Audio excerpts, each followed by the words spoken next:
para darle inicio. Bien, le damos la más cordial bienvenida a todas y a todos a la quinta sesión del Seminario Libre, que conmemora los 30 años, y celebramos los 30 años del libro de Cecilia Sánchez, Una disciplina de la distancia, institucionalización universitaria de los estudios filosóficos en Chile.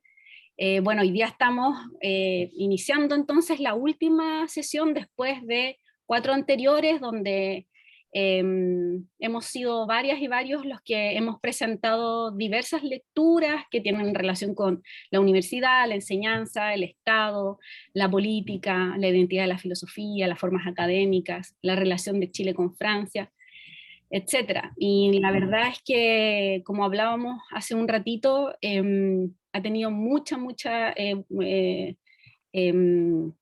más bien buena recepción. Han venido muchas personas, nos han escrito, se excusan por algunas porque no han podido venir a todas. Entonces, creemos que realmente ha sido un encuentro muy, muy bonito y muy interesante. Y bueno, hoy día vamos a tener una sesión de lujo. Vamos a tener en primer lugar la presentación de Gustavo Celedón. Él es profesor de la Escuela de Cine de la Universidad de Valparaíso. Él nos va a hablar de su lectura a propósito del texto filosófico. Y enseguida vamos a tener a la autora, a Cecilia Sánchez, que nos va a dar sus impresiones de nuestras lecturas y de lo que quiera, libremente, ¿no? Dar las impresiones generales. Así que, Gustavo, si quieres te doy la palabra, y bueno, que tengamos una buena y bonita última sesión. Bueno, muchas gracias, Carolina. Parto agradeciendo, bueno, a ti por la iniciativa de esta actividad de seminario, ¿ya? Porque, bueno, la iniciativa fue tuya. Y agradecer también a toda la gente que participó, ya, todo lo que se ha dicho en este seminario, todo lo que se ha reflexionado, ya, que yo creo que todos hemos aprendido mucho. Y bueno, y a la gente que participó, obviamente, ¿no es cierto? A Cecilia también por haber escrito este libro. Ya, yo voy a mí me tocó el tema del texto, el tema de la escritura, ya, así que escribí algo, lo voy a leer para no ocupar tanto tiempo, ¿no es cierto? Y dejar el espacio a quien todos estamos esperando, ¿no es cierto, Cecilia? Así que leo inmediatamente. Al leer estas páginas dedicadas a la filosofía en Chile, hay, al menos para mí, un feliz impacto. Algo que intuimos, algo que sabemos confusamente, algo que sentimos los que directa e indirectamente hemos participado de la institucionalidad filosófica chilena, está ahí claramente narrado, es decir, claramente escrito. Es un libro que permite asociar muchas cosas que dan vuelta en la cabeza, incluso en los sueños, producto nada más que de haber tenido una o más experiencias de la filosofía en Chile. Recuerdos, rostros, anécdotas, palabras, voces, pasillos, clases, textos. Es un libro que, contrariamente a ciertas ideas o algunas ideas que se expresaron en estas mismas jornadas, no habla de la libertad o la autonomía de la filosofía, sino más bien de su condición, por decirlo de algún modo, encajonada, y por decirlo de otro modo, colonizada, dependiente de una razón que recoge razones que la anteceden. Y es justamente desde esta posición que quisiera brevemente señalar, brevemente hablar de la cuestión de la escritura en o a partir del libro de Cecilia Sánchez. Cuestión que de entrada no es el tema que ahí se trata, ya sitúa Cecilia. Asimismo, nos parece preciso advertir desde ya que por el hecho de privilegiar aquella dimensión de la filosofía que permite interrogarla bajo el concepto de su forma docente, debimos prescindir, en cierto modo, del examen acucioso de su producción escrita. Y agrega, línea más abajo, nuestra indagación se ofrece así como una suerte de memoria de la figura que ha ido adoptando la filosofía en el dominio docente, en favor de la parcelación anunciada nos atrevemos a afirmar que su forma de enseñanza ha sido la voz primera desde la cual ha arrancado su producción escrita. Hasta ahí la cita. Lo que aquí se afirma es una secundarización de la escritura en relación a la voz, en relación a la presencia, diría Derrida, ¿no es cierto?, de la filosofía a través del, o de la docente, más bien del docente, del representante de la razón. A partir de esto, quisiera responder vagamente a la siguiente pregunta. ¿Por qué hoy las y los filósofos parecen invertir esta situación, buscando mayormente escribir, publicar y no hacer clases, o hacer pocas clases? Sin duda, la separación entre pedagogía y licenciatura habrá contribuido a ello. De ello se habló mucho, ¿no es cierto?, en las jornadas pasadas. Pero, ¿qué significa el devenir escritura de la licenciatura y los grados que le siguen? ¿Qué idea de escritura condiciona la escritura real de la filosofía chilena? Una primera respuesta está ligada a un contexto actual que concibe la escritura como presencia, como voz. De hecho, la propia Cecilia remarca un juego cruzado entre habla y escritura a propósito del profesor oral, de la panorámica de Manuel de los años 40, es significación viva del pensamiento. Cito nuevamente. Paradójicamente, la operación del profesor oral es similar a la de la escritura e inversa a la del habla socrática. ¿Ya? Es decir, porque Sócrates pensaba que la escritura pervertía el habla, ¿ya? Pero aquí la escritura es un habla, por decirlo de algún modo, ¿ya?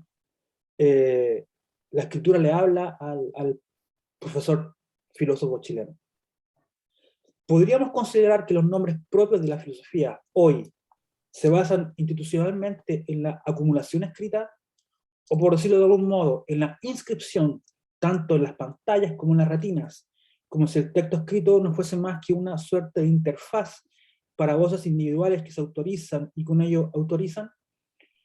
Si consideramos las fuerzas en juego en la composición y la constitución de la filosofía en Chile, tal como lo explica Cecilia, todas ellas tienen un denominador común: los discursos de la razón ilustrada europea que habitan el continente, ¿ya?, pero en una constante pugna con ideales conservadores arrastrados de la colonia y la tradición española.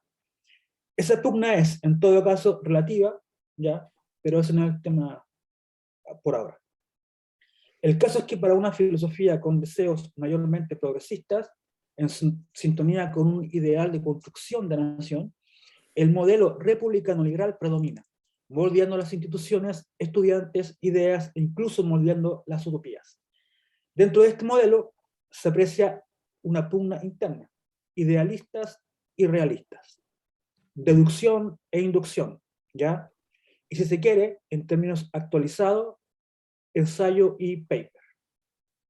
Por un lado, ya, de alguna manera estoy forzando el texto, ¿ya? Por un lado, el ensayo es una forma escritural ligada ontológicamente al sujeto cartesiano, que, dudando de la realidad que tiene enfrente, se entrega a sí mismo los fundamentos filosóficos para considerar que, a partir de sí mismo, a partir de su experiencia, puede escribir la realidad, ¿ya? Por tanto, ese sujeto liberal republicano que está, ¿no es cierto?, en la base de la filosofía chilena, está ligado, ¿no es cierto?, íntimamente a la escritura ensayística. Por otro lado, el paper, heredero directo del positivismo lógico, por tanto, podríamos decir, heredero directo en la filosofía chilena de la presencia de Comte, del imperio de la inducción y finalmente de la predominancia científica, metódica y experimental del saber.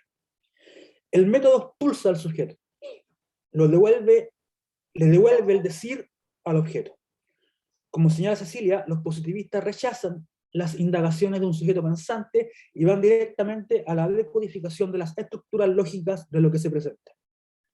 Podríamos decir, en los positivistas predomina un ser de las cosas, ¿cierto? Las cosas son así, que antecede los cuestionamientos de una subjetividad inquieta, capaz, como piensan más bien los liberales republicanos, de entregarse los fundamentos y herramientas ciertas para construir desde la libertad de su entendimiento y espíritu, ¿ya? Y esto último es justamente el ensayo. Podemos decir lo siguiente: si hoy puede existir una tendencia que, en búsqueda de una filosofía más adecuada a sí misma, y en oposición al mercantilismo académico, opone el ensayo al paper. El libro de Cecilia Sánchez nos entrega todas las herramientas necesarias para decir qué significa hoy defender el ensayo, cómo a través de él opera un ideal de república, de filosofía, de política, de universidad, en otras palabras, un ideal de razón ilustrada. Ideal complejo, porque tras todas las pistas que nos da el texto de Cecilia, parece no querer escribir, o escribir poco, o hacer de la escritura, decíamos, una modalidad de la voz, ¿ya? Y eso, al menos en Chile. Pues, a fin de cuentas, el texto filosófico pareciera ser, en el transcurrir de la filosofía chilena, un texto ya escrito. El texto de la filosofía europea, es decir, el texto de la única razón que puede darnos la razón. Todas las voces que aparecen en el texto de Cecilia son voces que, autorizadas frente a la masa informe de ciudadanos que hay que formar, dependen de una escritura anterior, de un texto extranjero fundador. Cito: nadie puede objetar el hecho de que en Chile el acto de hacer filosofía usualmente sea vivido como una tarea ya cumplida por los grandes pensadores de la tradición filosófica. No es otra la razón por la cual el trabajo teórico desarrollado se encuentra restringido al ámbito de la comprensión de aquellas verdades albergadas en el interior de ciertos textos filosóficos, ¿ya? Como si la filosofía fuese una lectura, ¿no es cierto?, eterna, ¿ya? Por lo tanto, más que escribir, se trata de leer. Es una mimesis que no solo repite los contenidos, sino el espíritu, el modelo subjetivo que implican esas filosofías. La comprensión de ese sujeto, la proyección de su imagen y, sobre todo, su correcta figuración y su correcta versión en palabras, significará filosofar en Chile. Hay varias figuras en el texto de Cecilia: el filósofo lector, el filósofo oral, la filosofía en su condición divulgadora, el filósofo autónomo o profesional, la filosofía escindida, etc. Todas ellas figuras de un mismo ideal de texto, el que ya está escrito, o quizás el que se está escribiendo en el presente y que solo existe cruzando el Atlántico. Me atrevería a afirmar que esto es absolutamente vigente. Pero entonces, nuevamente la pregunta: ¿por qué hoy en Chile se escribe tanto? En filosofía, al menos. Quisiera saltar el tema de los incentivos económicos de la escritura y el valor de los índices, variables claramente importantes. Más bien quisiera que el mismo texto de Cecilia nos dé el impulso para aventurar una respuesta. Diré que bajo la estructura dominante de una filosofía de la distancia, esto es, de una filosofía que parte rebajando el valor propio de su ejercicio y que junto a ello hereda además un subvalor al pensamiento escrito, escribir y escribir en demasía es síntoma de un nivel mayor y más complejo de desvalorización del ejercicio filosófico como pensamiento capaz de aventurar trazos en la medida que habita un cuerpo social, en la medida en que vive. Si la escritura filosófica puede ser entendida no de manera ontológica, esto es, un poco más allá o un poco más acá de Derrida, como un trabajo que prueba y experimenta trazos para comprender, incidir en los acontecimientos, entonces la verborrea escritural de hoy no puede ser sino síntoma de un nihilismo extremo, acentuado por la dictadura militar y sobreacentuado por la economía de mercado de los últimos 32 años. Lo que más puede parecer una mercancía filosófica es precisamente un conjunto articulado de grafemas. Con esto quiero decir que la profesionalización empresarial de la filosofía funciona solamente evitando la filosofía. El texto filosófico universal, ya escrito, se vuelve infinitamente productivo, disomático, y escribir en filosofía será participar de este texto universal que no es otra cosa que la mano invisible de Smith en su versión escritural. Lo que filosóficamente se escribe se regulará solo, y de ello serán testigos los indicadores, los gráficos, la visibilidad en plataformas, la visibilidad en general. Un filósofo o una filósofa íntegra hoy escribirá a diferentes niveles: artículos indexados para grandes proyectos, capítulos de libros en formato ensayo para conservar el espíritu liberal progresista o, en el buen caso, para escapar del mercado, libros, columnas de opinión, posts en Twitter y Facebook. Dentro de todo este enjambre, y dejando de lado cualquier ironía, hay tanto buenas, malas y nulas intenciones. Pero la condición es la que Cecilia remarca en todo momento en su texto, sin la cual no puede haber una filosofía tal como la conocemos y la hemos conocido, está ahí. Por mi parte, creo que lo que hoy se manifiesta como mercado de los saberes y como condicionante de lo que se escribe en filosofía, tiene una continuidad real respecto a todos los condicionantes declarados por una disciplina de la distancia. Esta continuidad tiene que ver con algo que cada vez más creo que es necesario dilucidar, la relación entre liberalismo y neoliberalismo. A fin de cuentas, lo que en los últimos 50 años parece haber sucedido es el triunfo de la vertiente liberal, metódica, cientificista, logicista, por sobre todas las otras formas liberales de intenciones republicanas, espiritualistas, ensayísticas, etc.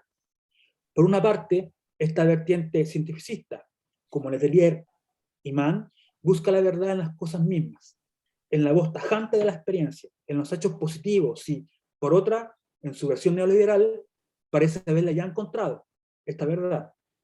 La verdad de las cosas es el mercado, el dinero, la desigualdad, la dureza de la vida, el triunfo de los ganadores por sobre los perdedores, o, en otras palabras, y de manera tajante, la verdad positiva de las cosas, dicen los liberales del mercado, es lo que siempre supieron los conservadores. Sin haber nada más que decir o agregar a esa verdad, todo lo demás se vuelve espectáculo, incluso la escritura, incluso la filosofía. Entonces, y con esta pregunta termino, ¿qué significará ejercer y escribir filosofía en estas circunstancias? Eso. Muy bien. Muchas gracias, Gustavo, por tal provocación. Vamos a pasar a escuchar a Cecilia y así después tenemos un tiempo más libre de preguntas y conversación. Cecilia, te escuchamos. ¿Qué tiempo tengo? Yo creo que entre 20 minutos y media hora máximo.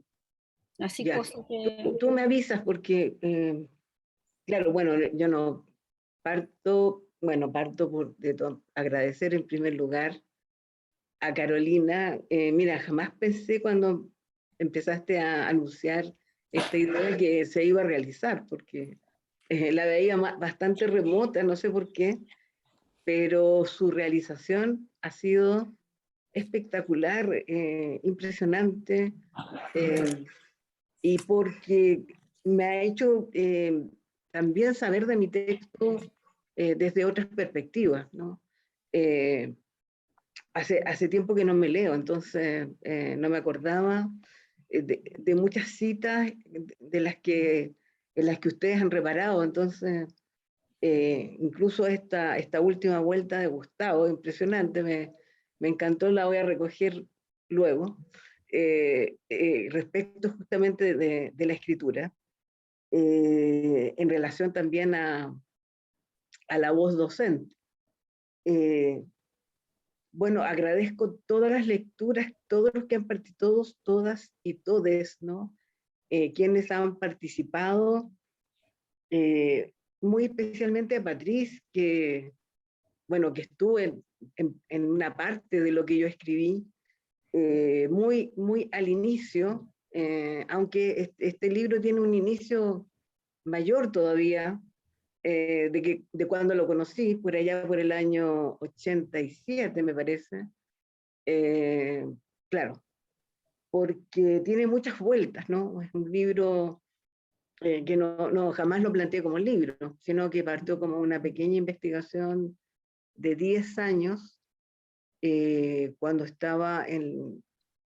tuve una beca para la Flaxo como investigadora joven, y es donde tuve una primera experiencia que me removió una crítica de Tomás Mullián, y me lo recordó mucho Verónica, con respecto a lo que dijo a su propia escritura, a la libertad que ella leía en mi escritura o en la de Patricio Marchand, porque fui criticada por Tomás Mullián, diciendo, mira, porque éramos un grupo de investigadores jóvenes, de distintas disciplinas, y me dijo, tú lo haces muy bien, excelente, tus análisis, pero eres neutra. Jamás, jamás das cuenta de tu posición cuando lees. Eso me pasó el año 84, ¿no? En el mismo lugar donde además el curso se aprobaba con una investigación. Bueno, a mí eso me removió, porque efectivamente yo creo que y lo he visto también en los alumnos, y en muy buenos alumnos en la Universidad de Chile fundamentalmente, bueno, lo he visto en todas las universidades, no voy a culpar a la Universidad de Chile, por esta especie de neutralidad, que es una primera constatación. Segundo, bueno, hice la investigación en plena dictadura, además teniendo ideas definidas de lo que era la dictadura, y también como con una especie de ingenuidad con respecto al pasado de la filosofía, porque cuando me fui adentrando, cuando me di cuenta que una década no bastaba, que tenía que ir más atrás, hasta que llegué al siglo XIX, me di cuenta que muchas de las ilusiones que los que estudiamos filosofía teníamos con respecto al pasado, eran eso, eran ilusiones, ¿no? Que lo que había pasado, fundamentalmente con la instalación de la Universidad de Chile, era un tema que me costó mucho, mucho entender, ¿no? Porque no estábamos preparados para leer, y bueno, y gracias también a que se cruzó en el camino Patrice Verlaine con más bibliografía respecto del eclecticismo, leer a Andrés Bello. Creo que poca gente entiende a Andrés Bello, ¿no? Y no quiero desmerecerlo, pero tampoco, pero que hay que decir que políticamente es complejo en sus efectos y también en su filosofía, en sus efectos políticos y en su filosofía, ¿no? Y como les digo, no, América Latina se nutrió de los discursos eclécticos y sensualistas, y el siglo XX no ha leído nada al respecto, ¿no? Y si uno lee en Bolivia es realmente importante, el Estado se configura de acuerdo también al sensualismo, más que por así decir, al eclecticismo. Y yo creo que muchas de las cosas que estamos discutiendo hoy día en la Constitución tienen que ver con el eclecticismo y con esta idea también de Víctor Cousin de la unidad de la escuela y el Estado, ¿no? Esta idea de un Estado unitario que hoy día se echa de menos por porque se ha renovado como pluriculturalidad, plurinacionalidad, tiene mucho que ver con el eclecticismo y el deseo de Portales de un Estado unitario donde Bello es como la voz filosófica y aconsejadora, ¿no? De con qué conceptos habría que apoyar esta idea, ¿no? Entonces, la idea del eclecticismo viene de ese momento, pero permea la institución filosófica y lo permea todo. No digo que todo venga de ese eclecticismo, yo creo que hay varios eclecticismos circulando, porque uno puede leer incluso la historia de la literatura, la historia de todas las historias tienen la misma neutralidad, ¿no? Una cosa se sucede junto a la otra. Entonces eso para mí fue realmente importante, y además comprender que ya en ese momento con Bello hay una separación entre, por así decir, la universidad como academia y la universidad como superintendencia, gesto que repite después Letelier, ¿no? En la mañana, bueno, me alcancé a discutir con Pablo, porque dice que es Pablo Solari, me refiero, que Letelier se sale del eclecticismo, se sale de un aspecto del eclecticismo, pero asume otro. Asume también la dicotomía entre educación e investigación. donde la educación, dice, debe ser dogmática y la investigación libre. Eso ya está en Bello, ¿no? Y por eso Bello crea una universidad, superintendencia, pero también academia, donde hay debates. Pero esto dura 3 años, ¿no? Esto se suspende ya con, ¿cómo se llama el otro hacedor de instituciones? Se me olvidó en este minuto, mira, ya me voy a acordar, que le da el carácter profesionalizante que tiene ahora, que tienen todas las universidades, y que siempre hemos creído que las universidades son de esta manera. Yo me impresionó mucho cuando estudié lo que era una universidad, y no necesariamente la universidad es una universidad de profesiones, ¿no? Entonces, bueno, todo esto que uno tiende, como decía mucho Carlos Osandón, a quedarse atrapada en el siglo XIX, porque es impresionante.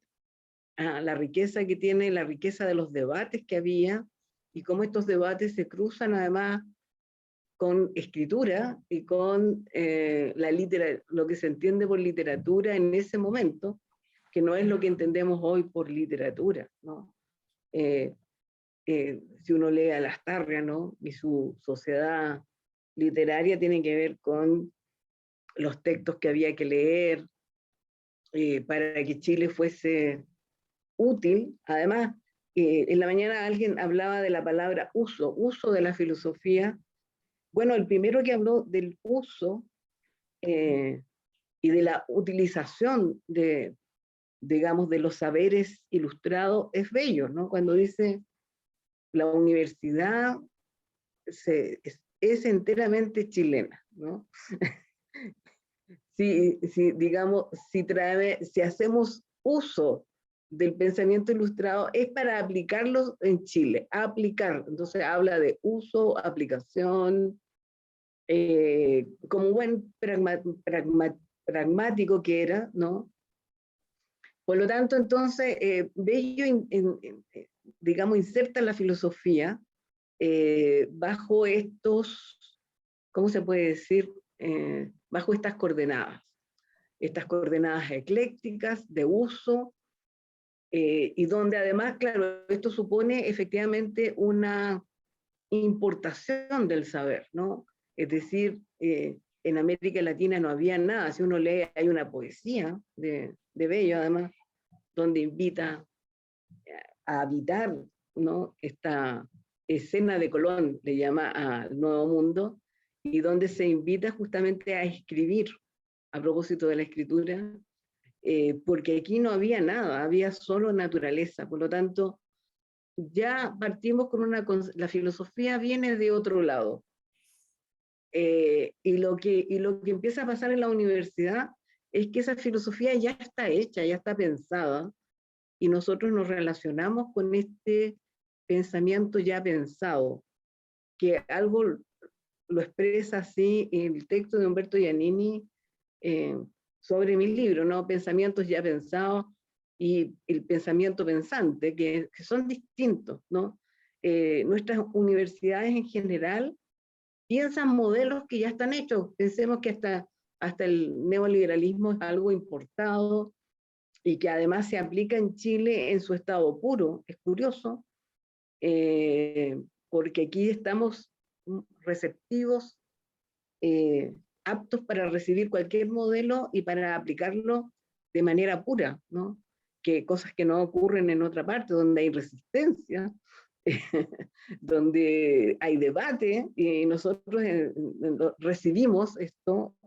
Además es una recepción universitaria, ¿no? El neoliberalismo, que hay un texto que escribí hace poco, ¿no? El año pasado, antepasado, sobre lo que faltaba, el tema del neoliberalismo, cómo se instala, como lo dice Luis Ches, como contrarreforma, ¿no? Cuando en la Universidad Católica se hacía la reforma, por el lado de la teología, ¿no? Un humanismo, en el departamento de sociología y de economía se hacían vínculos con la Ford y se traía el neoliberalismo. Y el neoliberalismo sí que es una filosofía mundana, ¿no? sí que es una filosofía que impacta en nuestro país. Por lo tanto, yo estoy hablando así como Bello y, por así decir, Guzmán. Bello, Guzmán, Friedman, son como hasta el momento el diseño, lo que está en la atmósfera de mi libro, ¿no? Solo que hay muchos textos que se terminaron de escribir después que yo publiqué mi libro, como el texto que terminó de escribir Renato Cristi sobre Jaime Guzmán, habría enriquecido mucho más mi libro, pero eso lo estaba haciendo paralelamente, ¿no? Cuando yo estaba escribiendo el libro, lo mismo que las reflexiones también de Carlos Ruiz sobre el pensamiento conservador, también son importantes porque muchas veces cuando nosotros hablamos de defender la filosofía, hablamos de un tipo de filosofía, pero existen las filosofías y entonces la dictadura sí tuvo que ver con una filosofía, con varias filosofías, como se dijo en el momento en que expuso José Santos, ¿no? Fue bien importante cuando justamente tengo anotado todo, incluso agregué más nombres, ahora no sé dónde los tengo. Justo cuando quiero que sea ordenado,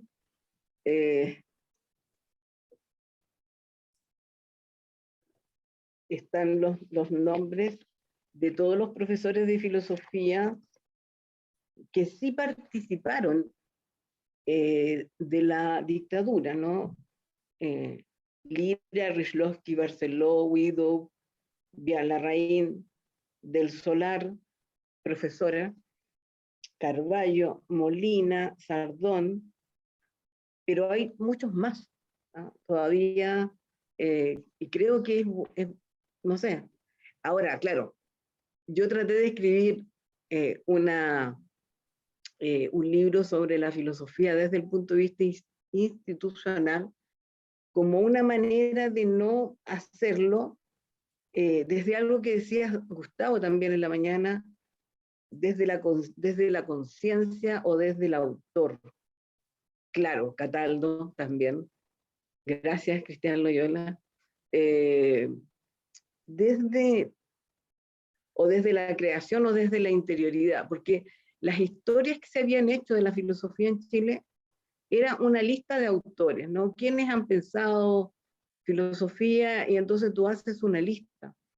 Y de hecho me pasó que muchas veces me pasó en Valparaíso que me criticaron, porque en su lista usted no puso a tal, pero es que yo no tengo una lista, o sea, yo he citado solo a algunos que tienen que ver con la idea de institución, ¿no?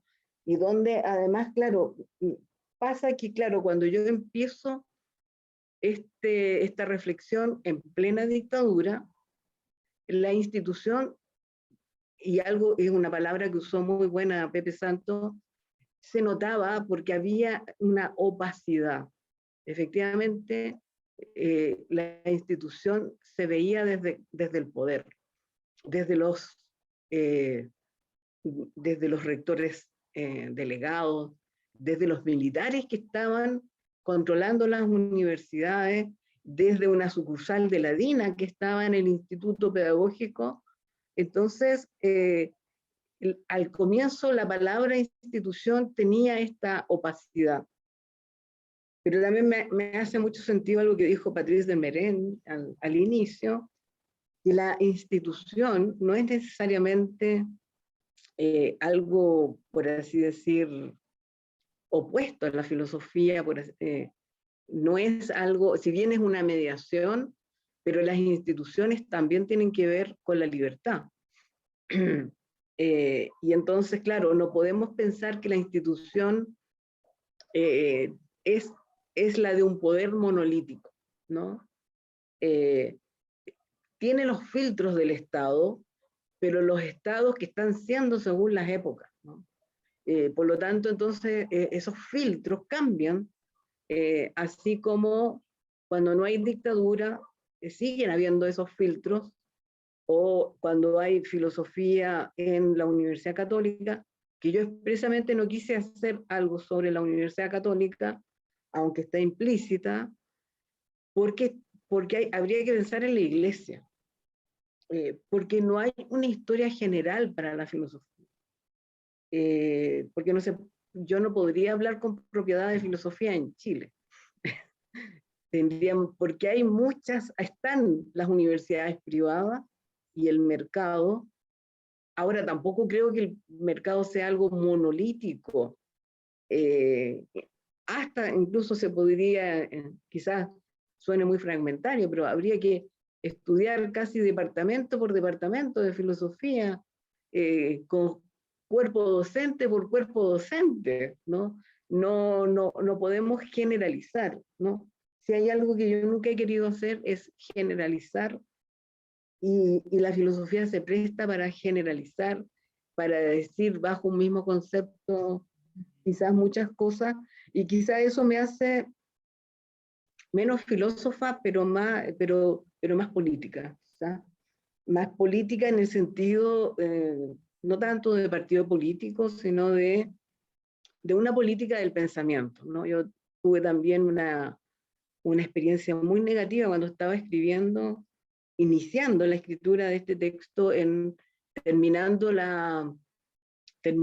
ya la licenciatura, justo en el momento en que se declara la ley de universidades, el año 80, que además sale la información por el diario, decirle a muchos estudiantes que había que estudiar, digamos, esa ley, y de haberse estudiado más bien, o haberse impulsado como política, la expulsión de los guardias de seguridad, que por supuesto eran guardias de seguridad siniestros, pero esto en poco tiempo significó la separación entre pedagogía. Nadie lo vio venir, como se dice muy usualmente en Chile, y casi es un texto narrativo para la serie de televisión, ¿no? Nadie lo vio venir, pero al poco tiempo de que se echaron los guardias de seguridad, a que nos sentíamos libres, y que mucha gente además nunca había ido a clase, había sido un relajo por los años tan, no sé, ¿cómo se puede decir? Tan movidos los años 80, ¿no? Con tanto paro, digamos, no tan parecido como es ahora, sino mucho más angustioso, ¿no? Entonces, claro, cuando ya parecíamos estar libres, viene un decreto que separa licenciatura de pedagogía, y la licenciatura quedaba en un cerro. O sea, allí es que es muy simbólico lo que ocurre, porque allí donde ya no había más ciudad, allá se fue la licenciatura en filosofía, ¿no? Yo con suerte llegaba allá, prácticamente no había micros como para llegar, y se consideró un acto académico, que hacía que la licenciatura fuera más académica. Bueno, eso lo dice Ives Benzi, en fin, que también son profesores de la dictadura, que ahora tienen salas en la Universidad de Chile de homenaje. Ives Benzi es de la dictadura. Y yo escuchaba ahí en la red de filósofas feministas querer hacerle un homenaje, ¿no? Hasta en eso se confunden las historias. Entonces, claro, entonces la política universitaria de los alumnos a mí me defraudó completamente. Entonces, yo asumí la idea de una política más bien, de una política del pensamiento, de una praxis, y esto para mí fue una actividad política, que en ese momento tenía tremenda importancia de realizarse, ¿no? Cuando comencé, además, claro, al poco tiempo estaba, digamos, durante ese momento tenía que hacer la tesis, entré a este curso para investigadores jóvenes, y posteriormente, bueno, y ahí debo contar, ¿no? Que la primera parte de mi escrito es tremendamente, casi impublicable, ¿no? Porque porque digo cosas mucho más fuertes que lo que salió en el libro. Y esto porque yo quería abandonar filosofía, ¿no? Entonces, y como había ganado un financiamiento, hice el trabajo, pero en ese momento yo me iba a otras disciplinas que no tenía claro cuál, hasta que fue cooptada, por así decir, por el ser, y volví a la filosofía, y ahí en ese contexto es que conocí a Patrice Vermeyren, y donde se me propuso publicar como libro la investigación, y eso me tomó varios años hasta el año 92. Entonces hay muchos acontecimientos de por medio. Eso es lo que quiero decir. Jamás podría contarlos todos, pero hay mucha angustia de por medio. Entonces, y lo digo porque yo creo que pensar tiene que ver con una necesidad. Si yo pensé en ese libro, creo que es mi libro más pensante y más angustioso, porque yo sabía que publicando ese libro perdía también muchas posibilidades de ser contratada. Bueno, tiempos en que no habían concursos, pero bueno, los concursos que existen hasta el día de hoy son bastante viciados, y efectivamente muchos creyeron, sin leer el libro, que yo decía algo peor. Había una conciencia culpable, había una conciencia de mala fe, y mucha gente, como les digo, me lo dijo. Es que tú hablas de no sé qué. Yo dije, lee el libro. Es que tú nos acusas de no sé qué. No, pero lee el libro. Y eso, pero de los más diversos lugares, ¿no? Era un terror de lo que podía decir el libro, y una afirmación de lo que decía sin haberlo leído, ¿no? Bueno, no quiero comparar mi libro con la Constitución, pero pasa algo parecido con la Constitución, ¿no?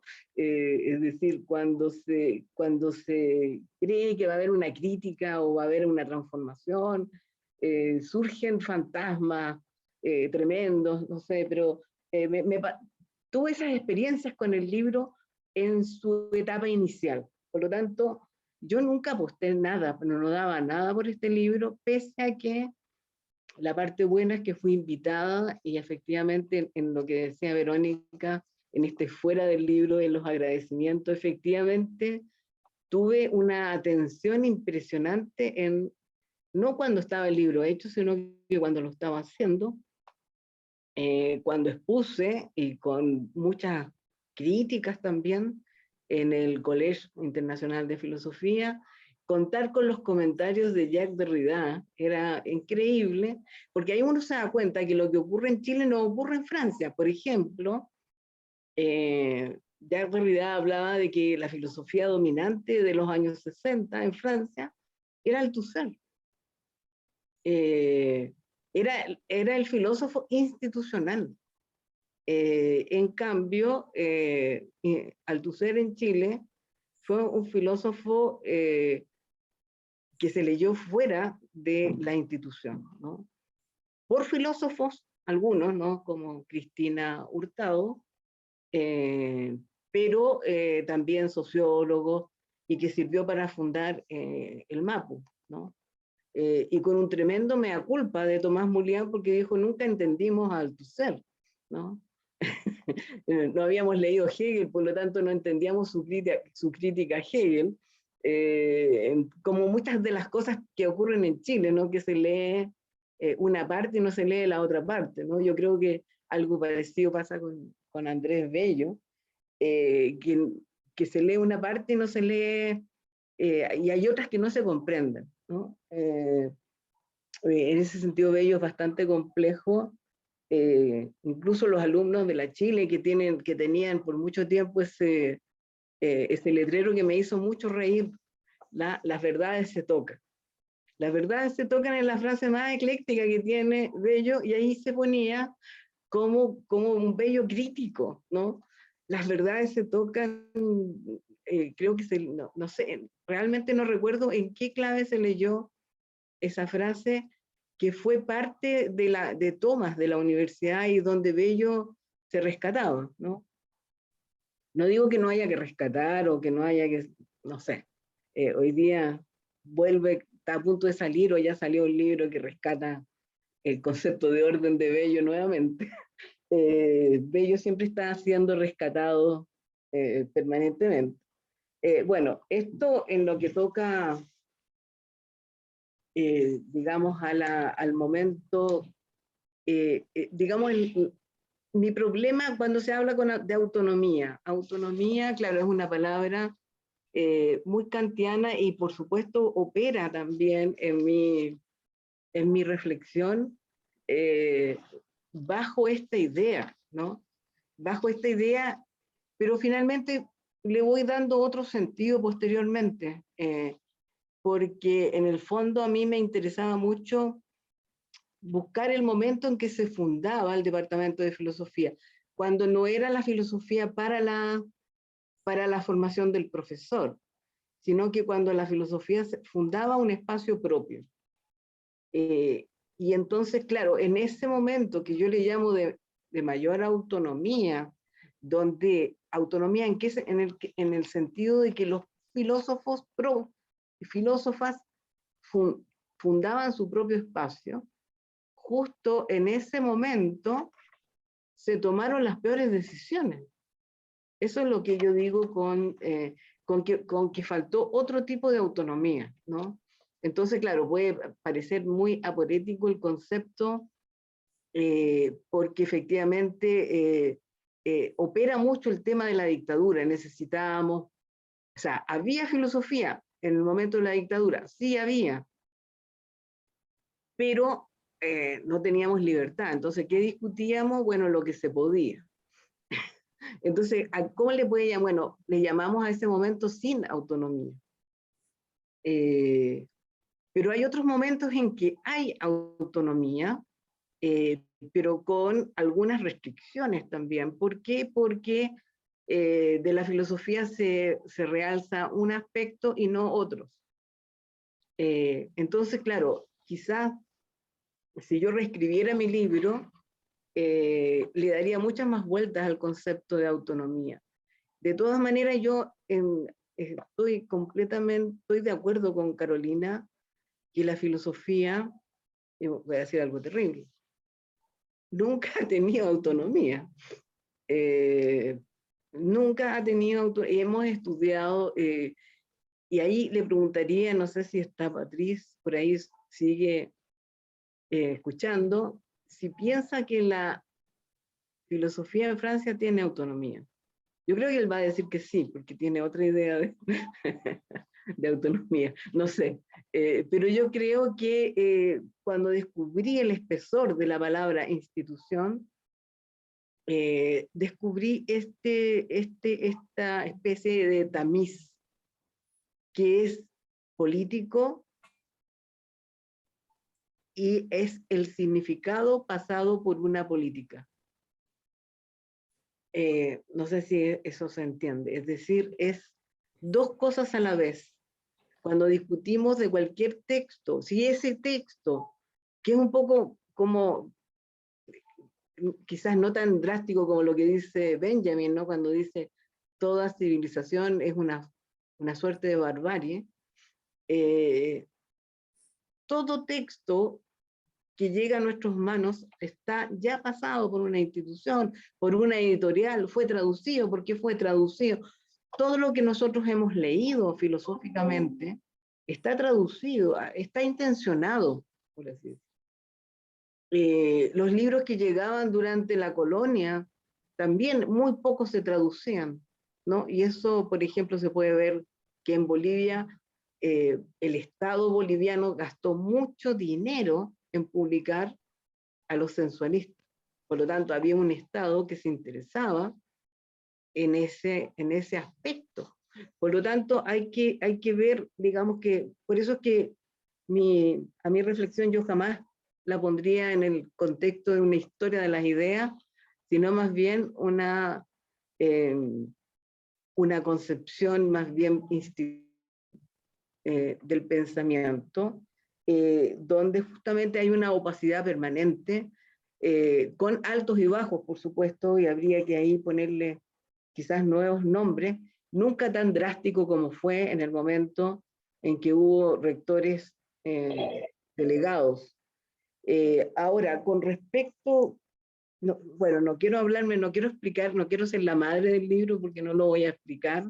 Hay muchas cosas que ya no quiero y no puedo explicar. Solamente que respecto de algo que se dijo en la mañana en relación al neoliberalismo.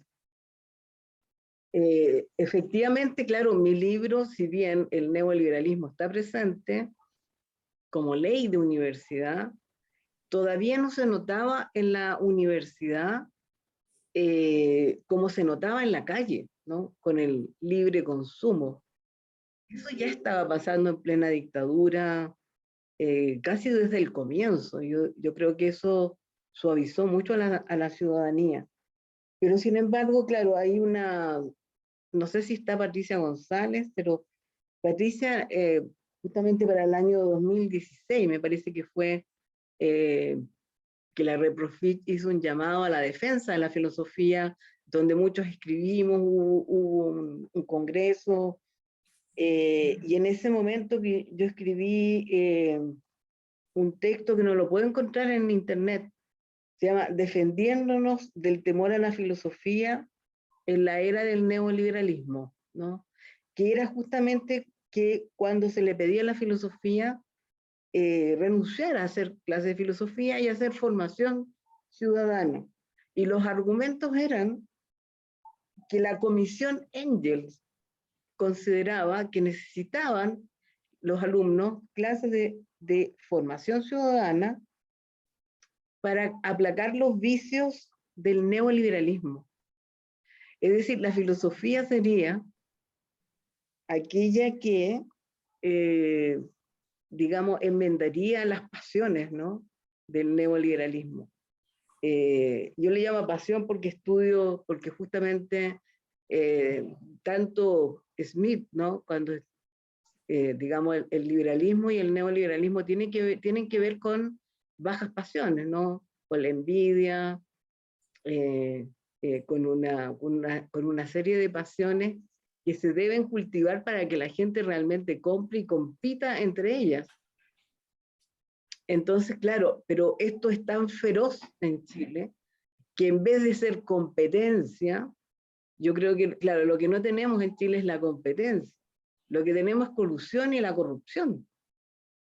Y para eso la filosofía, como equivalente a las clases de ética, iban a ser un remedio, ¿no? Entonces, bueno, eso lo escribí directamente respecto del neoliberalismo. Ahí la filosofía iba a ser útil por primera vez, ¿no? Entonces se le encontró una manera, y yo creo que lo tremendamente complejo de cómo manejar la filosofía ha sido que no se le ha encontrado una utilidad a la filosofía. Y eso es lo que la convierte en un poder político. No digo que haya que cultivar la inutilidad, pero la palabra utilidad está pensada desde el neoliberalismo. Por lo tanto, entonces tenemos que hacernos cargo de esas palabras. Bueno, yo tenía un montón de cosas más, pero... Sí, estamos como en el tiempo, Cecilia. Ya. Claro, bueno, iba a mencionar que yo he escrito ya como 10 artículos, y varios se me han olvidado, ¿no? Hay una saga, y lo que yo pensé en un comienzo, y esto para terminar, y bueno, voy a retomar, no alcancé a hablar de escritura. Bueno, siempre pensé que esta reflexión tenía que ser comunitaria, que lo mío que tenía que seguir una posta.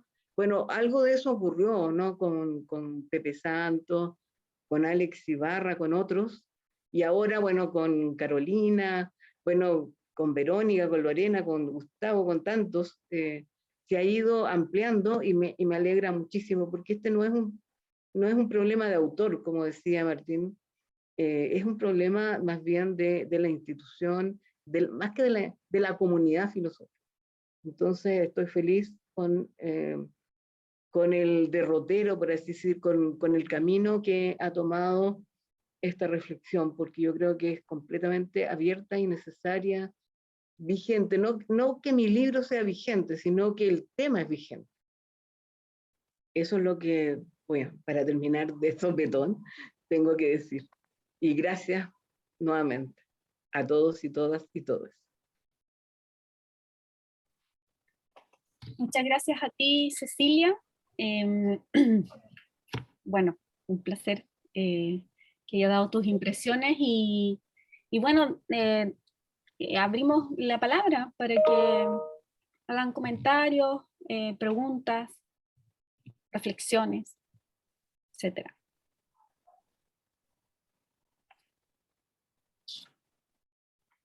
Bueno, yo voy a, como moderadora, voy a como un poco romper el hielo. Pensaba a propósito de lo que tú decías, Cecilia, y refiriéndote a lo que dijo también Pepe Santos, que respecto a la opacidad de la institución, como que en cierto momento la institución como que se veía desde el poder o algo, o un asunto del poder. Y creo que eso es interesante porque no sé si ha dejado de pasar totalmente, digamos. En primer lugar, por ejemplo, la relación, voy a hablar como desde los estudiantes nomás, no, o sea, no en voz de los estudiantes, sino que mirando como que se pasó como de una relación clientelar, entonces la universidad no soy yo, digamos, es otra cosa, y entonces también se ve lejano la universidad como institución, las formas universitarias. Entonces cuando se intercepta la universidad o la institución, es por una demanda del tipo, digamos, de resolver algún tipo de servicio, o qué sé yo. O sea, esto como esta relación que hay entre universidad y estudiantes, etc. Pero también creo que en nosotros mismos, o sea, las y los que trabajamos en filosofía, y por eso creo que es interesante tu texto y interesante también lo que se ha armado en esta actividad, que es que la institución, voy a decir algo que puede ser muy cliché, ¿no? Pero somos nosotros, la agenciamos nosotros también. No toda, por supuesto, y que como que estamos ahí en lo aporético, somos y no somos también, o sea, como que hay una cuestión intermedia, y yo creo que, digo intermedia como antinómica, ¿no? Y en ese sentido creo que mirar y reflexionar sobre la docencia, más que sobre la investigación, como decía a propósito de lo que decía Gustavo, reflexionar sobre la docencia nos hace mirarnos como parte de la institución, o más bien, como institución, no como parte, es decir, mis formas, desde la bibliografía que se utiliza, las formas de evaluación, las formas de hacer clase, inclusive las didácticas, las formas de proponer los cursos, digamos, creo que el valor de la institución es importante identificarlo, porque si hay alguna posibilidad de hacer transformaciones o hacer una política, es teniendo conciencia de que nosotros también reproducimos la institución. Con esto no quiero decir, bueno, hay que dejar de hacer algo institucional, para nada, digamos, lo que estoy diciendo es que eso es lo complejo. Y insisto que en ese sentido creo que no está lejos, o sea, que el diagnóstico que tú referías respecto de la opacidad, creo que aún es así. Es decir, a nadie le preocupa, o no sé si a nadie, pero son pocos los que están mirando sus prácticas institucionales, que estamos mirando. Y eso era un poco también el ánimo y la excusa, digamos, de juntarnos, que tu libro nos permite mirar lo que nosotros tenemos de institución, ¿no? Y no dejar a la institución en tu libro, en la referencia a tu libro, o al contenido de tu libro, o a los autores, o a las teorías, o a las líneas de pensamiento, sino que como nosotros, en el fondo, lo que, como decía Gustavo, cómo hacía la analogía, ¿no?, entre el positivismo y el paper, en el fondo, las formas de escrituras de hoy día, el positivismo y el neoliberalismo, etc. Creo que eso es una cuestión que es interesante, y no solo en el ámbito universitario, sino que también en todo tipo de institución. Creo que es interesante porque efectivamente la institución es una condición de la filosofía. O sea, ahí yo soy derridiana al punto de decir, también afirmar que la filosofía es institución. Ahora, es una institución, porque tiene normas, reglas, tiene un lenguaje, tiene códigos, etcétera, ¿no? Ahora, ¿qué sea lo filosófico? Ya esa es otra pregunta que es interesante, pero creo que me parece que no está tan lejos esa opacidad. Bueno, sirvió mi rompehielo para que hubiesen más palabras. Voy a dar, no sé, sí, aquí hay una palabra de Janina, y luego, bueno, libremente, Cecilia, Gustavo, si quieren intervenir, abren sus micrófonos y vamos comentando. Janina. Sí, mira, agradezco mucho todas las palabras que Cecilia dijo hoy día.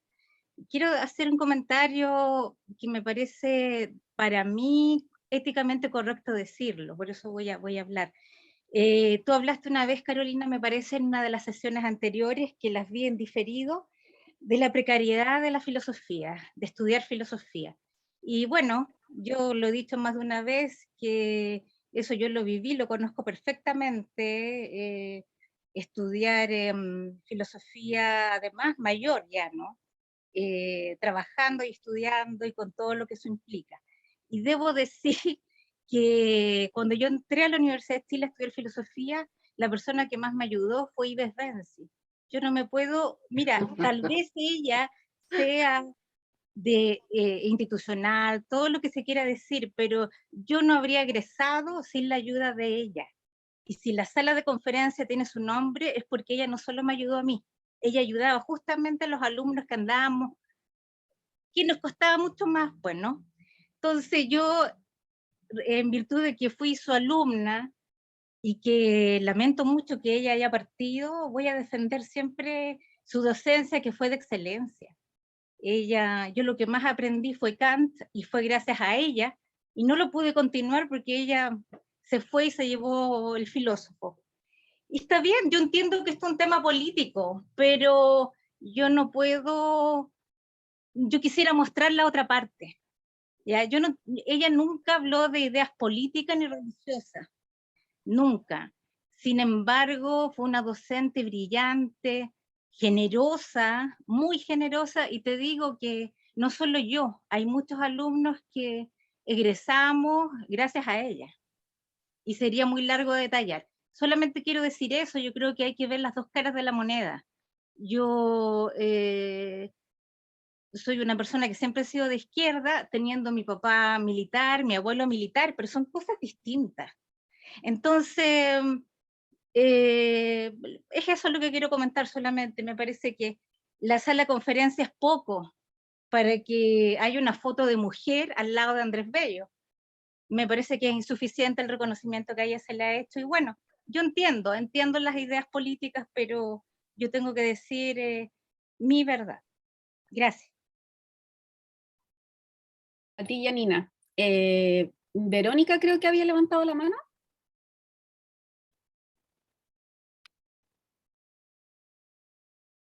Hola, buenas tardes. Bueno, primero quisiera aprovechar este momento para expresar, ¿no?, cierta admiración a Cecilia. La verdad, Bueno, ella se reía, ¿no? Que yo había dicho que era más chica, en efecto era una niña. Pero justamente por eso, digamos, mi admiración y mis agradecimientos también, porque yo quisiese como rescatar la importancia de este libro para mí, y creo que también, digamos, para la comunidad filosófica, como decía Cecilia, ¿no? Que tiene que ver también con asumir una memoria, asumirla responsablemente. Eso para generaciones más nuevas creo que es fundamental. Para mí fue una novedad leer este libro. O sea, no había leído nunca en ningún texto, ni en ningún artículo, ni en nada, digamos, cómo se va constituyendo, digamos, esta disciplina en Chile entre los años que Cecilia trabaja. Y para mí fue muy fundamental, digamos. Además, considero que el libro no es una cosa historiográfica, ¿no? Sino que hace filosofía ahí Cecilia. Y en la línea también creo que ese gesto de asumir esa memoria, asumirla responsablemente, es un gesto ético-político. Y una de las cosas que también me interesó mucho en el libro fue también que muestra muy claramente, ¿no? Que esa filosofía pura, digamos, que se quiere transhistórica, ¿no? Etcétera, no existe, ¿no? Hay un momento en donde es muy clave para mí, ¿no? Que algo así como, de alguna forma, esa filosofía es siempre también una toma de posición, ¿sí? Y yo creo que este libro deja muy claro eso, lo devela, ¿no? Y creo que eso está presente. Desde una perspectiva más biográfica, eso se notaba. Yo entré a la licenciatura en los años 2000 y uno, sin saber esta memoria, uno sabía, ¿no? Como que sospechaba, como que olía hacia dónde estaba Carballo, ¿no? Hacia dónde estaban ciertos profesoras y profesores, y extrañamente uno escapaba de esa filosofía, pero claro, no había, no, digamos, no conocíamos mucho más algunas, ¿no? Eso lo digo, digamos, desde mi opinión y desde mi biografía, y eso está presente, no se dice, pero se huele. Y creo que este libro deja muy claro ese lugar, que creo que es importante, porque que ciertos discursos filosóficos se escuden en una neutralidad, digamos, objetividad, etcétera, me parece una de las formas políticas de lucha más macabras, insinceras, porque justamente se trata de debatir, ¿no? Desde un lugar. Y bueno, eso, simplemente agradecerle a Cecilia por haber escrito este libro. Lo seguiremos leyendo. Gracias. Gracias. Gracias, Vero. Cecilia, tienes la palabra. Oye, bueno, gracias, Vero. Es bien importante lo que tú dices porque es cierto, el énfasis en el tema de la memoria para el pensamiento yo creo que es bien importante. Y este es es un grano de arena porque realmente hay muchas más cosas que hacer al respecto. Pero yo quería, ver, antes de que hablara Verónica y antes de que hablara Yanina, bueno, Yanina, para dejarte tranquila, no es que yo esté contra Ives Benzi, sino que institucionalmente ella entra, seguramente no por culpa de ella la van a buscar, ¿no? Porque la universidad se expulsaron a muchos profesores, por lo menos en la sede norte expulsaron a todos mis profesores, quedaron 2, Pablo Yarzún y Humberto Giannini, y a todos los demás los echaron. Y eso también ocurrió en el Instituto Pedagógico, ¿no? Entonces, los profesores que trajeron, yo no sé cuál es la historia de Ives Benzi realmente, pero la trajeron durante la dictadura, ¿no? No es que yo tenga una animadversión contra ella, no sé si se entiende, pero ese es como el problema de los profesores de la dictadura, como les llamamos. No es que ellos enseñan cosas dictatoriales ni nada por el estilo, ¿no? Pero hay yo misma nunca tuve ninguna posibilidad de entrar por concurso a la universidad. Entonces, ahí hay un tamiz, y a eso es lo que me estoy refiriendo. Puede que sí, Besvencia haya sido muy buena profesora, y me alegro que te haya tocado a ti, pero lo que yo estoy diciendo es más amplio, y quiero que se entienda, ¿no? No es que por hablar yo políticamente, no es una política partidaria, ni nada por el estilo, ¿no? Quiero que se entienda eso, pero antes de lo que dijo Janina, yo quería decir algo más. Bueno, estoy explorando algo que me divierte, ¿eh? Me divierte porque estoy haciendo un curso nada menos que en la Universidad Adolfo Ibáñez, y donde el curso está planteado, curiosamente les interesa el tema de la filosofía en Chile. Me pidieron un curso para un magíster, y donde yo además agrego, y creo que esa es la vuelta que le voy a dar, y que le estoy dando ya a este tema, a que Chile es producto, está configurado también institucionalmente por el eclecticismo, que también son filosofías, ¿no? El eclecticismo, el positivismo, el desarrollismo y el neoliberalismo, el marxismo y el neoliberalismo, son filosofías configuradoras de institución, pero son filosofías también. Entonces, habría, digamos, me voy a empezar a mover en dos planos, ¿no? Como configuración y como configuración de instituciones y como institución. No sé lo que va a resultar, pero el experimento lo voy a hacer en esa universidad. Y me da risa porque es la universidad neoliberal. Entonces voy a experimentar los límites también del público que tengo entre mis alumnos, gente de Codelco, gente increíble. Es como el país, es como Chile, haciéndole clases de filosofía en Chile. No, a mí me entretiene mucho, es como les digo, es mi último experimento. Cecilia, hay una pregunta de Mariela que te da las gracias y pregunta cómo va a emanciparse la filosofía de la tutela de la pedagogía. Mira, buena pregunta. Lo que pasa es que la tutela de la pedagogía fue durante el positivismo. O sea, el positivismo administró a la filosofía en función de darle una utilidad, ¿no? Y de hecho los profesores positivistas se quedaron con la filosofía, de la filosofía solamente tomaron la ética y la ciencia. La filosofía era algo así como el momento culminante que partía de las ciencias, ¿no? El momento, bueno, ellos tienen una palabra que en este momento se me olvidó. Entonces, en ese sentido es que la filosofía estaba tutelada. Pero independientemente de eso que ocurrió con el positivismo, yo creo que pedagogía y filosofía van juntas.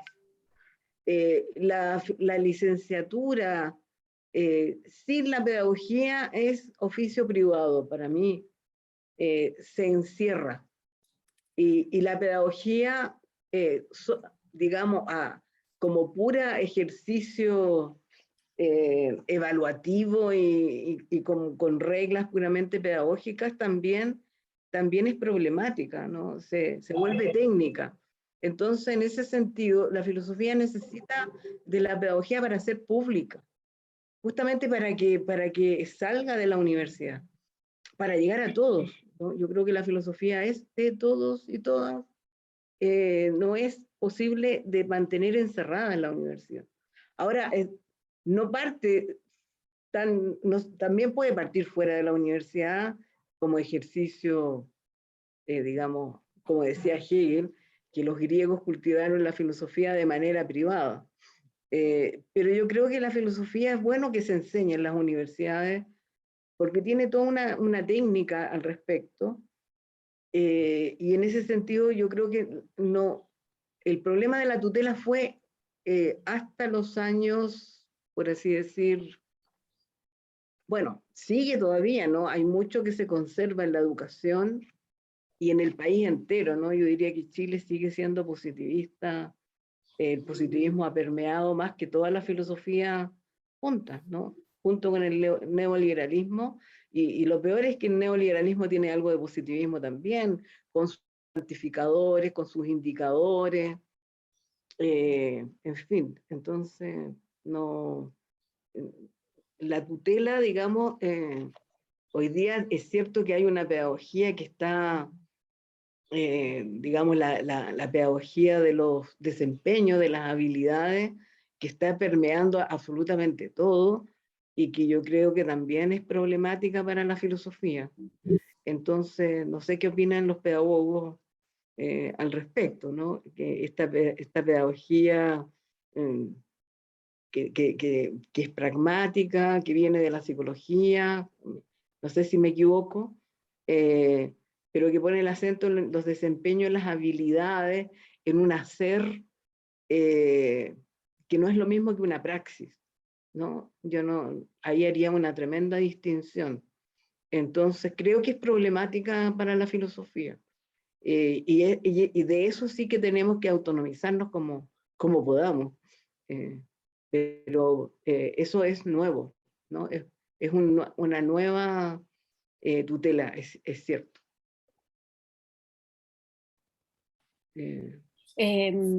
Tengo la mano levantada de Andrés y no sé, Martín, después. Andrés.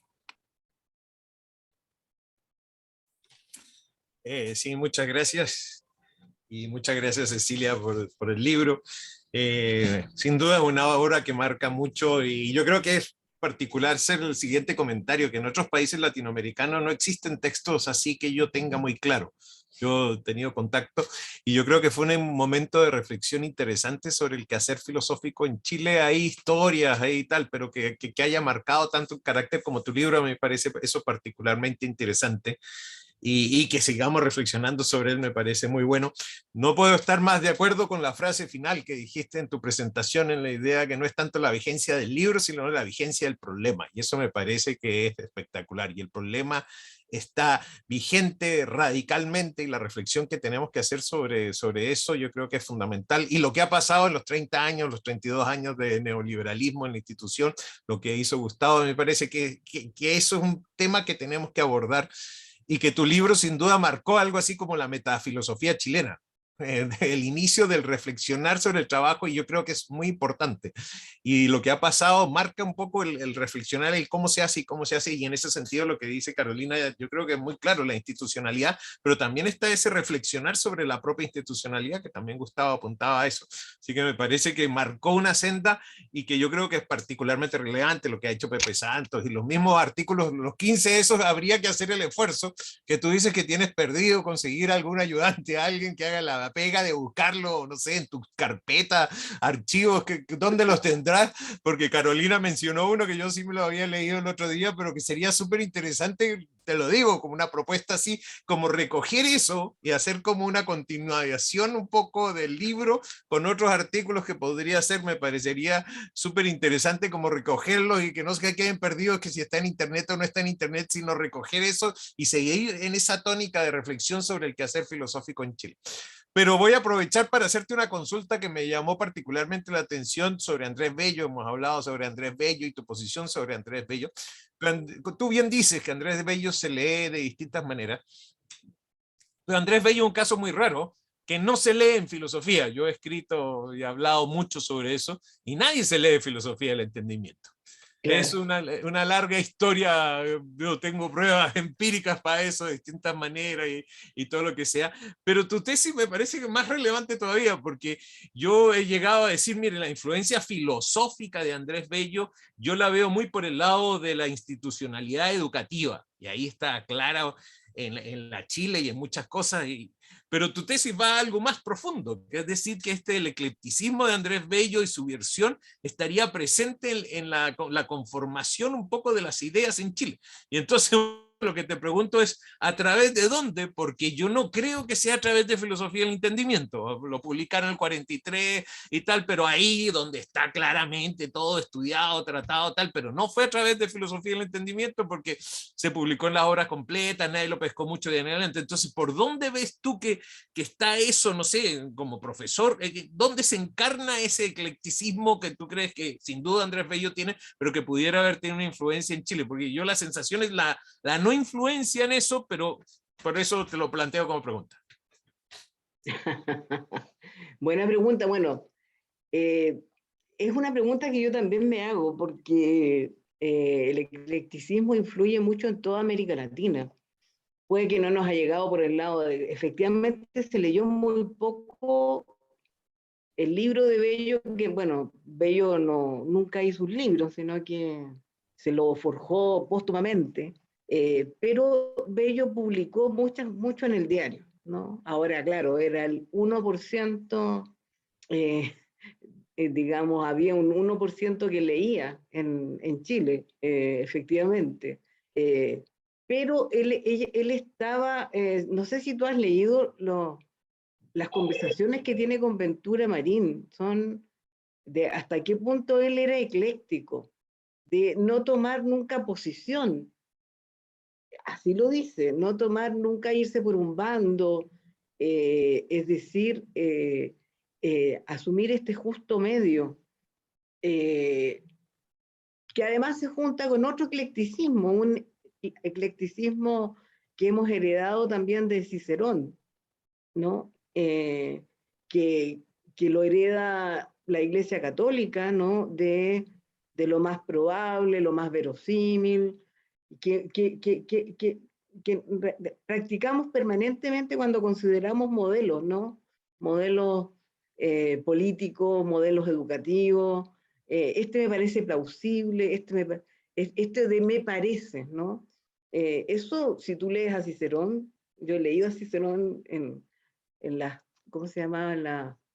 Se me olvidó el título, pero Tusculanas, ¿cómo se llama? Las debates, ay, no me acuerdo cómo se llama, pero donde justamente el gran autor que se leía siempre era Aristóteles, ¿no?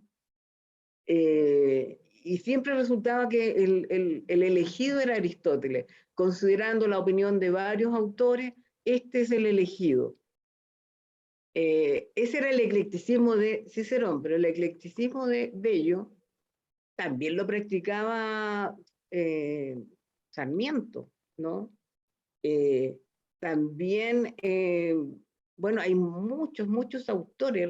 Yo creo que el siglo XIX nos hereda el eclecticismo, pero de una manera bastante invisible. En los textos de historia, culturalmente lo va permeando. Entonces no es solo Bello, pero Bello es el caso más claro que tenemos en Chile de eclecticismo como posición tomada, curiosamente en una posición de Bello de no tomar posición.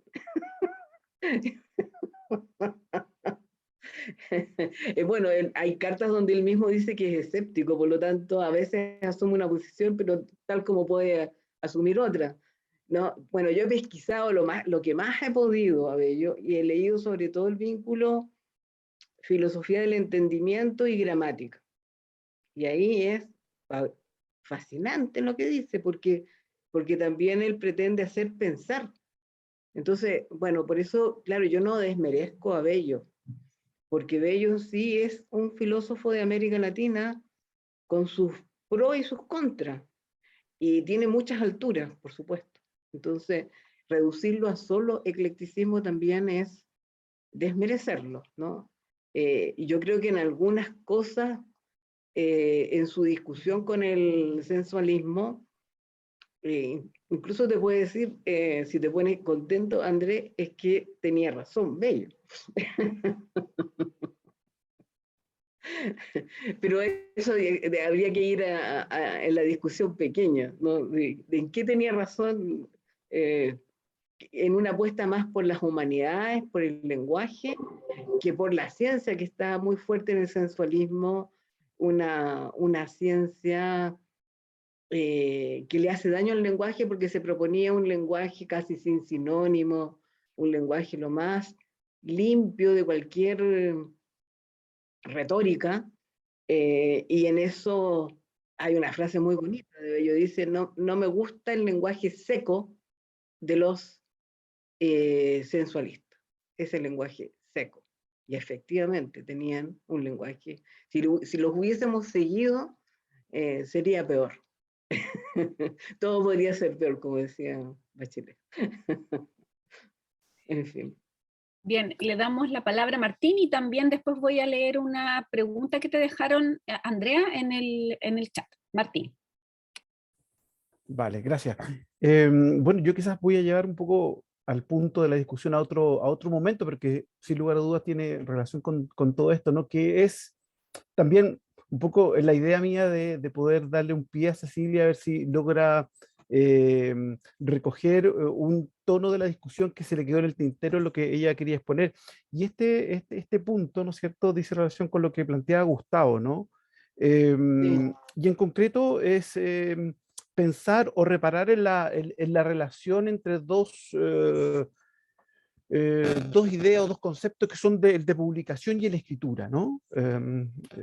Escribir y publicar. Entonces, a mí la primera dificultad que se me pone ahí en esta relación, ¿no es cierto?, en esta relación de equivalencia, es pensar si efectivamente publicar es lo mismo que escribir, ¿no?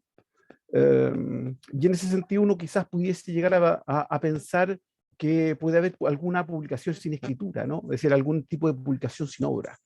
Si esto es así, ¿no? Por un lado. Por otro lado, pensar en esta relación, ¿no es cierto? Las exigencias a las cuales se ve expuesta la escritura para llegar a ser una publicación, ¿no? Y en ese sentido, estas exigencias que nos permiten efectivamente publicar o nos permiten escribir. Y en ese sentido también, ¿no es cierto?, si uno podría pensar de que si es que todo lo que se escribe, ¿no es cierto?, es efectivamente publicable en este marco de exigencias, ¿no? Entonces, pensaba todo esto un poco a razón de cierta poesía, ¿no? Por ahí se hablaba en el año 80 que había un cierto amigo de Teilhard, ¿no es cierto?, que tenía obra, pero no tenía publicaciones, ¿no? Y ahora poco recién hace un pocos años atrás salió justamente un libro de alguien que se suponía que tenía obra, pero no tenía publicación. Bueno, un poco, este es el tenor de lo que quisiera preguntar a Cecilia, a ver si le permito, ¿no es cierto?, explayarse en ese punto que le quedó, me parece a mí, en el tintero en su exposición. Eso, gracias.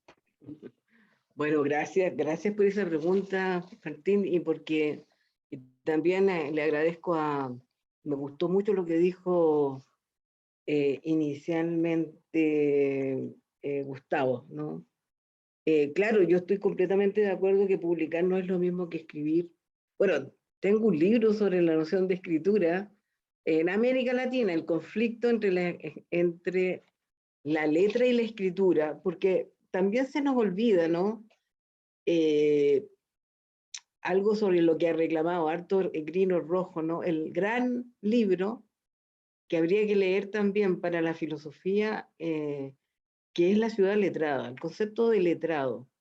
Y hay que hacerse la pregunta de cuánto de la filosofía es letra o escritura, entendiendo que letra es una manera de pensar cerrada, y que digamos, el paradigma del letrado es un notario, pero también puede ser el escritor de una constitución cuando deja todos los cierres posibles, y porque esta es la relación también, la letra con el poder, y no es que la escritura no tenga relación con el poder, toda escritura, toda letra, pero es una relación distinta, ¿no? La letra lo hace más desde la institución, y la letra tiene que ver también con el detener, digamos, por eso es que la escritura notarial más importante es la de la propiedad privada. Entonces habría que examinar también cuánto la filosofía encierra esos pasadizos. Por ejemplo, leer a Locke, leer a Hegel, leer al mismo Rousseau, que hablan de estos temas, nos lleva a ese tema, a ese otro tema, ¿no? Propiedad y escritura. O sea, sin escritura no hay propiedad. De hecho, Rousseau hace la distinción entre posesión y escritura, dándole ejemplos justamente del Nuevo Mundo, cuando dice, y se bajaban los españoles a una isla y decían, y los notarios que iban tomando nota y escribían, y entonces en nombre de Dios y la reina, todo lo que veo hasta la línea del horizonte es de la reina. Eso lo dice Rousseau en el libro primero del contrato social. Y dice, y los indios miraban y no sabían que se estaban apoderando de todo. Lo dice el mismo Rousseau, ¿no? Lo dice un europeo. Entonces, eso es otro tema que a mí me ha interesado mucho porque parte de nuestra filosofía latinoamericana comienza con eso. Entonces, por otra parte, también hay que tener cuidado con los géneros literarios porque nos vienen todos de Aristóteles prácticamente. Entonces, quizá el único que se salva es el ensayo. Y yo creo que efectivamente el ensayo es el que nos pone más cerca del mundo. A mí lo que me interesa es una filosofía que está en el mundo, que se relaciona con el mundo y que superaría esta distancia de la que hablo, que es justamente dar cuenta permanentemente de lo que es la tradición filosófica. Entonces, el ensayo, la escritura del ensayo, no es lo mismo que un paper. Y por lo tanto, aunque se publique, ¿no? Pero tiene un peso la escritura distinto a un paper que, como el mismo Pepe Santo una vez demostró, que hay papers que se han publicado y que no tienen sentido, ¿no? Que se puede rellenar 15 páginas sin que tenga ningún sentido, te los publican y tú tienes unos puntajes que exhibir a tu institución, ¿no? Entonces, ahora yo no estoy en desacuerdo con que se escriban papers. Ahora, lo que yo intento siempre es que sea lo menos paper posible. ¿Qué es lo que es un paper en rigor? Es dar cuenta de una investigación, es un informe sobre una investigación, es sobre algo.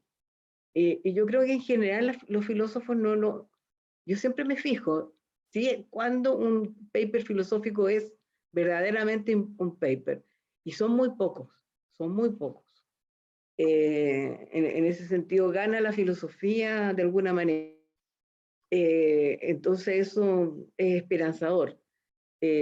Por lo menos desde mi criterio, pero la escritura, la noción de escritura que a mí me interesa va más allá. Para eso hay grandes escritores en el sentido de la palabra fuerte de la palabra escritura, que es Martí y el mismo Rubén Darío, que incluyen las ciudades del tiempo, que incluyen en su escritura al mundo.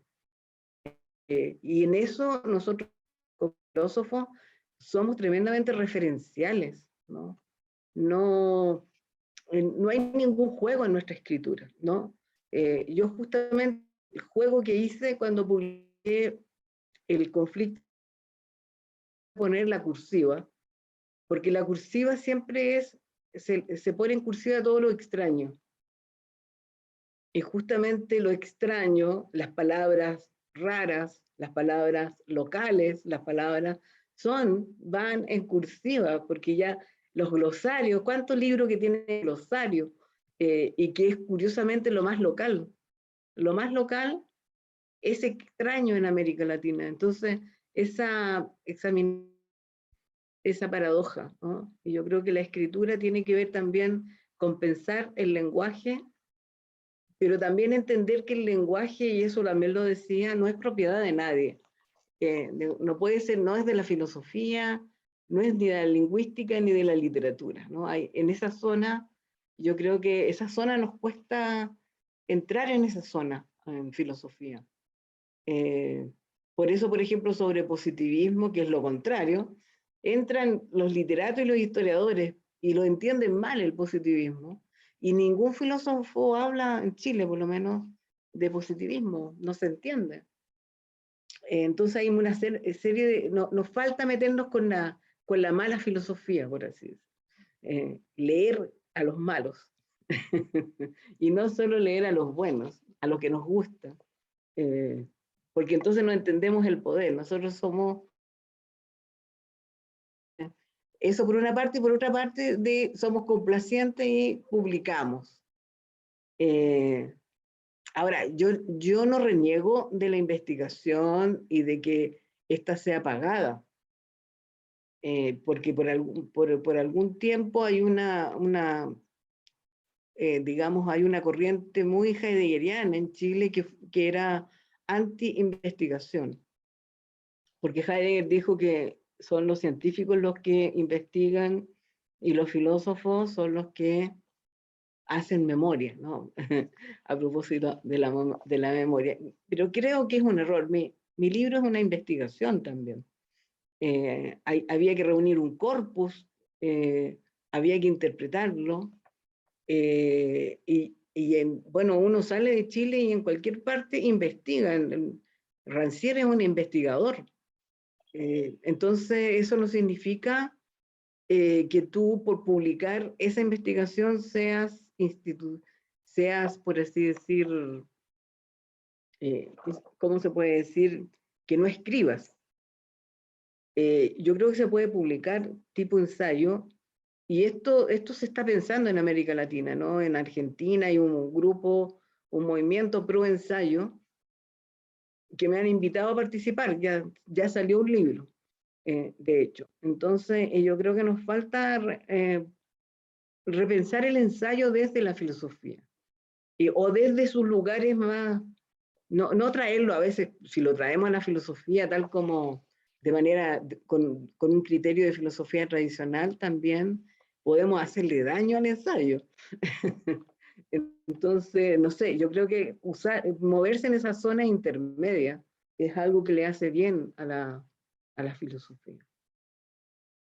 En fin. Gracias, Cecilia. Vamos a dar entonces espacio para las dos últimas preguntas, comentarios. Una que estaba en deuda, de Andrea Santander. Te pregunta, ¿el ejercicio filosófico en Chile podría desprenderse de este carácter eurocentrista que aún está presente en este sentido institucionalista, o siempre tendrá que estar entrelazado uno con otro? Claro, mira, es que primero hay que entender qué es eurocentrismo, porque yo no creo que todo lo que se piensa en Europa sea eurocéntrico. Pero yo creo en un pensamiento mundial. No me gusta tanto la palabra global, más bien mundial. Podemos tener que conversar con todos, con todas, con todes, pero en la medida en que ese pensamiento no sea colonizador.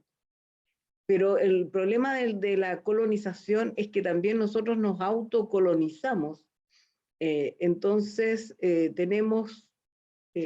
ahí tenemos un problema con nuestra propia autonomía, ¿no?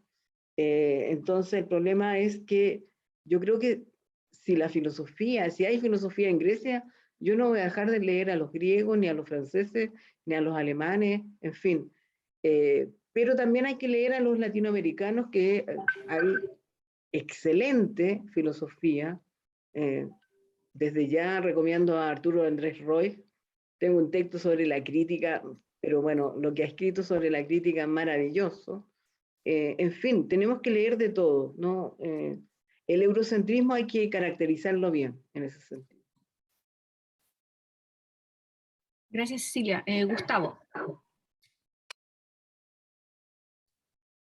Sí, respecto a lo que decía Martín, y bueno, y luego lo que dijo Cecilia, igual es complicado. O sea, bueno, si bien efectivamente escribir no es lo mismo que publicar, ¿ya? Es complicado hacer una división tan tajante, porque eso de alguna manera es ponerse nuevamente en en la posición platónica, o sea, o escribimos o no escribimos, ¿ya? El punto es que justamente la publicación, ¿ya? Es también una institución, ¿no es cierto? Y hoy, ¿no es cierto?, es también un mercado. O sea, hoy día, yo creo que hace 20 atrás, nadie iba a poder pensar que la filosofía podía constituir un mercado, porque lo constituye, ¿ya? Claro, acá en Chile no es rentable, ¿ya? Pero si uno lo piensa, por ejemplo, a nivel mundial, o sea, hay gente que vende harto, hay gente que de alguna manera ha sabido rentabilizar la filosofía, ¿ya? De hecho, la filosofía aparece hoy, o sea, hay mucha gente, por ejemplo, en redes sociales que comparte memes filosóficos, comparte la opinión de un filósofo, ¿no es cierto?, un post. Entonces hay un tipo de publicación, hay un tipo de escritura que es fragmentaria, ¿no es cierto?, que tiene un efecto, que tiene un impacto que no está tanto en su contenido, sino más bien en la capacidad que tiene para extenderse en un mínimo de tiempo, por decirlo de algún modo, ¿ya? Con los papers pasa una cosa diferente, o sea, el paper difícilmente circula, ¿no es cierto?, difícilmente se lee, pero es un objeto que está mercantilizado, que da punto, ¿no es cierto?, bueno, no acá, pero ¿no es cierto?, en Estados Unidos los papers se venden, ¿ya? Uno mismo ha tenido que alguna vez comprar un paper, ¿no es cierto?, en fin, ¿ya? Entonces, porque cuando se diferencia entre publicar y escribir, es como la escritura se vuelve o se siente así, como algo íntimo, ¿no es cierto?, como algo que nos sale de la interioridad, casi como un diario de vida, ¿ya? Como una suerte de escritura que nuevamente retorna al yo, ¿ya? A un yo que no quiere, ¿no es cierto?, mezclarse con este mundo, ¿no es cierto?, corrompido, ¿no es cierto? Entonces los temas platónicos comienzan a funcionar sin que uno quiera, ¿ya? Y en ese sentido, claramente, el ensayo parece ser hoy, ¿no es cierto?, una vía de escape, o de cierto escape, para, ¿no es cierto?, como decía Cecilia, a hacer filosofía. De todos modos, ya, igual en el ensayo hay, eso fue un poco lo que yo quise decir, que después de todo el ensayo igual es una figura moderna de hacer filosofía, ¿ya? Tiene mucho que ver con cosas que Cecilia dice en el libro, ¿no es cierto? O sea, con ese ideal de una razón que puede romper, ¿no es cierto?, con las apariencias con las cuales se embiste la realidad, ¿ya? Por lo tanto, ¿no es cierto?, el ensayo puede ir en contra de los saberes, puede ir en contra de la ciencia, ¿no es cierto?, puede ir en contra, de alguna manera, la estructura cognitiva o la estructura de conocimientos que ofrece realidad, que en este momento, ¿no es cierto?, no es solamente la universidad, sino que es la prensa, ¿no es cierto?, las redes sociales, en fin, o sea, la idea del yo, ¿no es cierto?, está súper presente ahí. Yo lo que agregaría es que, y tal como lo decía Cecilia, o sea, hay que empezar, bueno, de alguna manera el ensayo es como un punto de fuga, y hay que pensarlo, ¿por qué? Porque como es, como es, digamos, de alguna manera, la escritura del sujeto moderno, ¿ya? Y en tiempo, que esa subjetividad moderna, ¿no es cierto?, no solo entra en crisis, sino que ya se transforma, ¿cierto? Ya después, o sea, incluso desde la filosofía, después del psicoanálisis, después de la estructura, como dice Badiou, ya el sujeto es otra cosa, ya no es la razón que comprende a sí mismo, sino que más bien, ¿no es cierto?, un sujeto que tantea con su propio espacio de huellas, ¿ya? Entonces la escritura se vuelve mucho más inconsciente, ¿no es cierto?, no irracional, ¿ya? Pero sí se vuelve mucho más, por decirlo de algún modo, experimental, no de rara, no experimental de rara, de que tiene que ser rara, sino de que experimenta de alguna manera más allá de la propia razón. Entonces eso implica una escritura mucho más entre comillas, transgresora, no es la palabra, pero mucho, o mucho más extendida de lo que hoy se propone para hacer filosofía o para hacer, o para estar, ¿no es cierto?, en este mundo de los conocimientos, incluso para transmitir. Está todo acotado, ¿no es cierto?, por puras fórmulas, por puras reglas, por puros formatos, ¿no es cierto?, y de alguna manera contra eso se pelea, ¿ya? Sí, bueno, chiquitito, el tema, claro, el tema del yo creo que es bien, bueno, es un tema que se estudia poco en filosofía, porque tenemos el sujeto trascendental. De todas maneras, frente al sujeto trascendental, el yo es un paso importante. El problema es creer en el yo, ¿no? El problema, por eso es que a mí me han interesado autores que, como el mismo, no sé si tú has leído a Martí, pero en Martí está pensado, digamos, la invasión del exterior en el yo. Y por lo tanto, cuando dice las palabras se evaporan, no puedo hablar, ese yo queda completamente interceptado, y estamos hablando de finales del siglo XIX, ¿no? Entonces, a ese tipo de escrituras, claro, me refiero, que ya no articulan un sentido reposado. Bueno, cuesta mucho escribir así, cuesta mucho escribir así, y también tomar conciencia que nosotros vivimos un español, digamos, el español que sería nuestra lengua mayor, pero nosotros habitamos una lengua menor, que es como lo que me pasa a mí, ¿no? Mi libro es un libro menor que habla de una lengua mayor, que es la filosofía, ¿no? Y darse cuenta de estas dualidades, que no estamos hablando de un tema, estamos hablando de algo mucho más complejo, no de una lengua, de lenguas que nos habitan y que nos tienen como rehenes también. Entonces, nuestro español nos llegó por la fuerza, no podemos olvidarlo. Entonces, pero sin embargo lo necesitamos. Nunca considerarlo natural. Yo creo que eso es bien importante. Lo no natural de nuestra lengua. Decimos nuestra, pero ni siquiera es nuestra. Bueno, ahí nos metemos en el tema nuevamente derridiano. Pero sí, nosotros nos falta reflexionar esas mediaciones lingüísticas que tenemos y que nos toca en nuestra intimidad. ¿Qué es esa intimidad? Ponerla en cuestión también. Eso.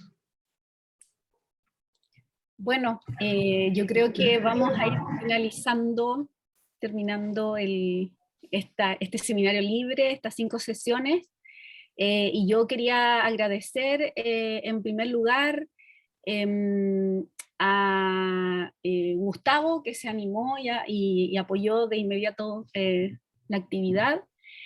Agradecer también, bueno, a Patricia, a Verónica, a Lorena, a Martina, a Cristóbal, no sé quién me queda, los dije, a Pablo, por aceptar sin dudar, digamos, sin ninguna duda, la participación, la lectura, sin condiciones. Y eso es muy bonito y la verdad es que es extraño o poco habitual en la academia y en la filosofía también. También quería agradecer profundamente a alguien que ha estado en las sombras, pero que ha participado muchísimo, que me ha colaborado muchísimo, que es Jimena Oyarzo, que por ahí está.